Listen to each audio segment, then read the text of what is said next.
Good evening and welcome to The Core, coming to you live from Channels Television Studios in Abuja, Nigeria. My name is Kadria Ahmed.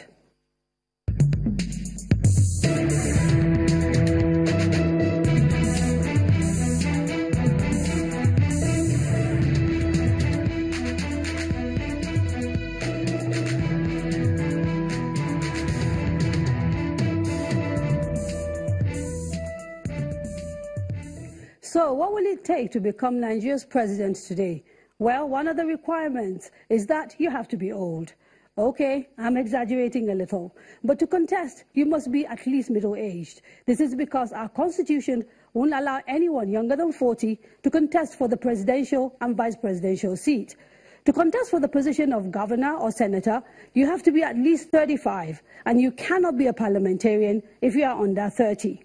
Many believe this section of the Constitution, which imposes age requirements for selective political offices, is not only unfair, but deprives Nigeria of access to talented people who could make tremendous contributions to nation building.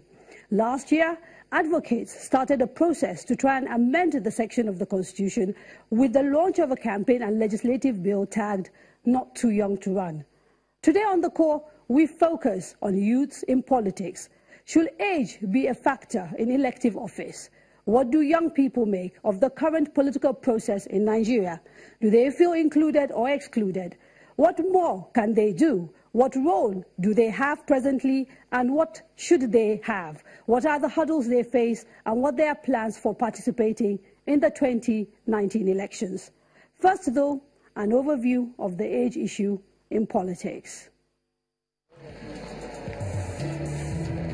According to the United Nations, there are more young people in the world now than ever before. In 2012, the National Population Commission estimates that 60% of the projected 167 million people in Nigeria are within the ages of 15 to 35 years. A close look at the history of Nigeria shows young people have featured prominently in political leadership and governance. From federal legislators to ministers, state governors and diplomats, some of the nation's leaders started occupying political seats when they were young. President Muhammad Buhari became governor of Old Borno State at 34.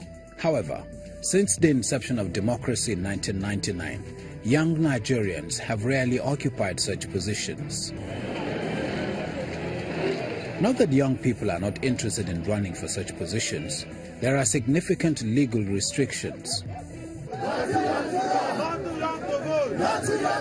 The hashtag "Not Too Young to Run" is a campaign which seeks to reduce the age requirement for running for elected office in Nigeria and globally.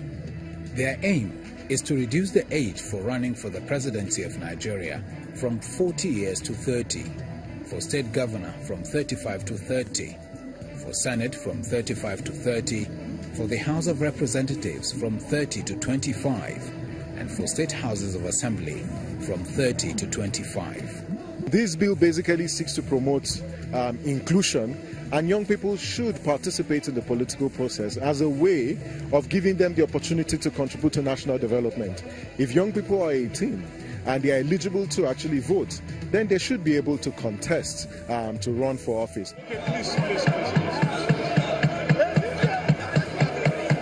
The campaign has gained momentum as the two chambers of the National Assembly have given their nod to the proposed legislation, and the bill is now before the state houses of assembly. I think the bill will pass, and we are sure that we will have learned a lot from this.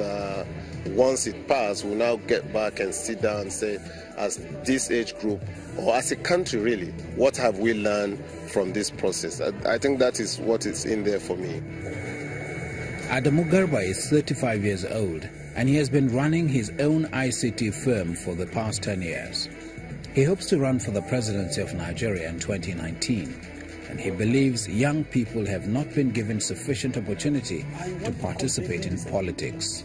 I want to believe that the young people have not been given opportunity to also be able to participate in decision making. That is why we don't know who they are. And young people in Nigeria, I think, are one of the most patient and most focused people that you can get in the world, because we have a lot of them that despite all the issues that the country is having, they decided to create their own path, and most of them are striving. There have been arguments for and against young people's participation in politics, with some controversially insisting that young people in Nigeria are not equipped to hold political positions. We should be talking about ideas and values and issues. So if young people want to run, I'm not sure if just being SA for somebody carrying their bags for days and weeks and months and years will qualify you to come and stand before Nigerians and say, please give me money so I can run for office. The flip side is you go to a godfather or a godmother who funds you, but then that person determines how you behave, how you vote, what your actions are when you're in office. Then we just get caught up in the same cycle. It is not a coincidence that youthquake, a word which means a significant cultural, political or social change arising from the actions or influence of young people, was selected as the Oxford Dictionary's Word of the Year for 2017. Many young Nigerians are now looking forward to the day that a system which allowed a 31-year-old to emerge as leader of Austria can be replicated on African soil.